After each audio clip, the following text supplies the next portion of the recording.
ငလင်လှုပ်ပြီဆိုရင်ဘာကိုသတိထားရမလဲငလင်လှုပ်ပြီဆိုရင်မြေကြီးဒါမှမဟုတ်ပြိုကျနိုင်တဲ့အဆောက်အဦတွေကိုသတိထားရပါမယ်ကိုကအဆောက်အဦထဲမှာဆိုရင်ခိုင်ခန့်တဲ့စပွဲကုံအောက်မှာဝင်ပြီးတော့ပုံနေပါပုံမှုစပွဲကုံမရှိဘူးဆိုလို့ရှိရင်လေခေါင်းကိုကာကွယ်ဖို့အဆောင်တစ်ခုခုစောင်းထားပါဥပမာဆိုင်ငယ်အိုးထုတ်ဒါမှမဟုတ်စတီးအိုးတို့စတီးဒံအိုးတို့အဲ့ဒါတွေကိုစောင်းထားလို့ရပါတယ်အဓိကကတော့ခေါင်းကိုကာကွယ်တဲ့ဟာဆိုရင်အဆင်ပြေပါတယ်နောက်ပြီးသတိထားရမှာကျမ်းပေါ်ကိုလဲကျနိုင်တဲ့အရာတွေရှော့ကျနိုင်တဲ့အရာတွေကိုသတိထားရမယ်လဲကျနိုင်တဲ့အရာတွေဆိုတာဥပမာဗီဒီယိုတို့ရေခဲတစ်တာတို့အဲ့လိုပေါ့လေးလံပြီးတော့ဒေါင်လိုက်ရှိနေတဲ့အရာတွေအဲ့ဒါတွေကိုသတိထားရမှာမယ်အဲ့ဒီမဲ့တစ်ဆက်တည်းပဲရှော့ကျနိုင်တဲ့အရာတွေကိုလည်းသတိထားရမှာလေကိုကဗီဒီယိုပေါ်မှာပစ္စည်းအမြင့်တွေတင်ထားတယ်ဥပမာတချို့တွေအိမ်ဆိုရင်စောင်းပေါက်တွေတင်ထားတာရှိတယ်ပြီးဟိုပန်းအိုးတွေတင်ထားတာရှိမယ်အဲ့ဒါမျိုးတွေဆိုလို့ရှိရင်သတိထားရပါမယ်အဲ့ဒီຢာတွေရှော့ကျလို့ရှိရင်ကိုယ့်ဘောကိုကျနိုင်ပါနောက်တစ်ချက်ကမြင်ကလေးလုပ်ပြီးဆိုရင်ပရင်းပေါက်တကားတွေနဲ့ဝေးနိုင်သမျှဝေးပါနေပါပရင်းပေါက်နာကိုကတ်ပြီးတော့အပြင်ကိုကြည်တာတွေဓာတ်ပုံရိုက်တာပဲ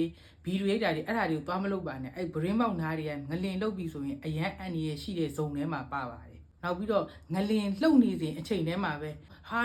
လာကြဟေးဟိုလူဆွဲဒီလူဆွဲနဲ့အိမ်ပြင်ကိုကြောက်ပြီးတော့ထွက်မပြေးပါနဲ့အိမ်ထဲမှာပဲလုံခြုံစိတ်ချတဲ့နေရာမှာပုံနေတာပိုကောင်းပါတယ်ကိုကအထက်မြင့်အဆောက်အဦမှာနေတယ်ဆိုလို့ရှိရင်လေလှေကားကနေတိုးကြိတ်ပြီးဆင်းတာတို့ဓာတ်လေကားကနေစုပြုံပြီးဆင်းတာတို့အဲ့ဒါမျိုးတွေမလုပ်ပါနဲ့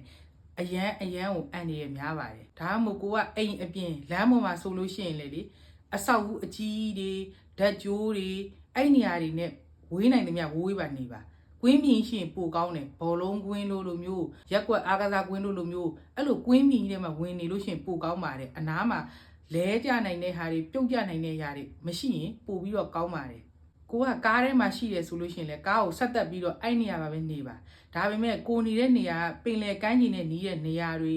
တရားတွေရဲ့အောက်တွေအဆောက်အဦတွေရဲ့ဘေးတွေပြီးတော့ဓာတ်ကြိုးတွေဓာတ်တိုင်တွေရဲ့အောက်တွေမှာမဖြစ်နေဖို့အရေးကြီးပါတယ်လွတ်လွတ်ကင်းကင်းနေရာမှာဆက်သက်ပြီးတော့နေတာအကောင်းဆုံးပါပဲပင်လယ်ကမ်းခြေတို့နှိမ့်နဲ့မြစ်ကမ်းပါးတို့ဆိုလို့ရှိရင်လည်းအဲ့နေရာတွေနဲ့ဝေးကနေပါဟိုနေရာမှာ